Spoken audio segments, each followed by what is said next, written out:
მოუწესრიგებელი სავალი ბილიკები, ბორდიურები, ანტისანიტარია შენობის ნანგრევები და ნახევრად შემოსაზღვრული ობიექტი.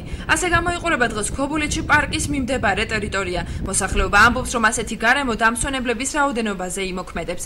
ისინი ქობულეთის გამგეობას ტურისტული სეზონისთვის ქალაქის ინფრასტრუქტურის მოწესრიგებას თხოვენ. საკურორტო სეზონი ახლოვდება, მაგრამ არანაირი ამ ადგილობრივი ხელისუფლების მხრიდან ერთი წუთითაც არ იგრძნობა, რომ საკურორტო სეზონი მოახლოებულია. არა და ეს ადგილი, ეხლა სადაც ჩვენ ვართ, ითვლება ერთ-ერთ საკურორტო ცენტრად. გადასასვლელი აბსოლუტურად მოუწესრიგებელი. წვიმების დროს დგება საშინელი გუბეები და ნანგრევები დატოვეს ასე დაყრილი და შეუღობავი. ადგილობრივი ქობულეთის პარკის მიმდებარე ტერიტორიაზე მრავალსართულიანი სასტუმრო კომპლექსის მშენებლობასაც ეწინააღმდეგებიან.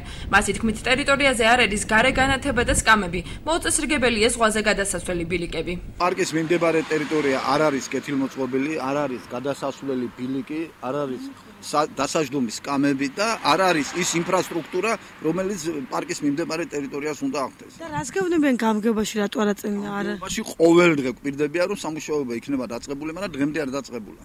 ქობულეთის გამგებლის განცხადებით იმისთვის, რომ ზღვისპირა სანაპირო ზოლის 100 მეტრიან მონაკვეთზე ინფრასტრუქტურა მოწესრიგდეს, აჭარის მთავრობიდან თანხის გადმორიცხვას ელოდებიან. თენგიზ ზოიძე ვარაუდობს, რომ ტურისტული სეზონისთვის პარკის პრობლემა მოგვარებული იქნება. გამგებლის თქმით, კომპანია ამჟამად ობიექტის დემონტაჟს ახორციელებს.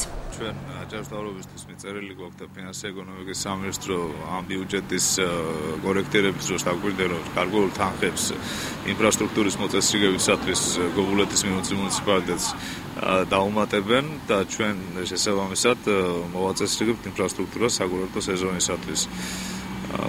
პრინციპში იმ ტერიტორიაზე, რომელიც თქვენს ამბობთ, ჩვენ გვინდა რომ ეს ბუნებრივი რაც არის, ის შევინარჩუნოთ და ყოველგვარი ბევრის დამატების გარეშე მოვაწესრიგოთ აღნიშნული ტერიტორია. უბრალოდ ვფიქრობთ, რომ მოწესრიგდეს განათლების ნაწილი და სასეირნო ზოლები. მოსახლეობა პარკის მიმდებარე ტერიტორიის მოწესრიგებას უკვე რამდენიმე წელია მოითხოვს.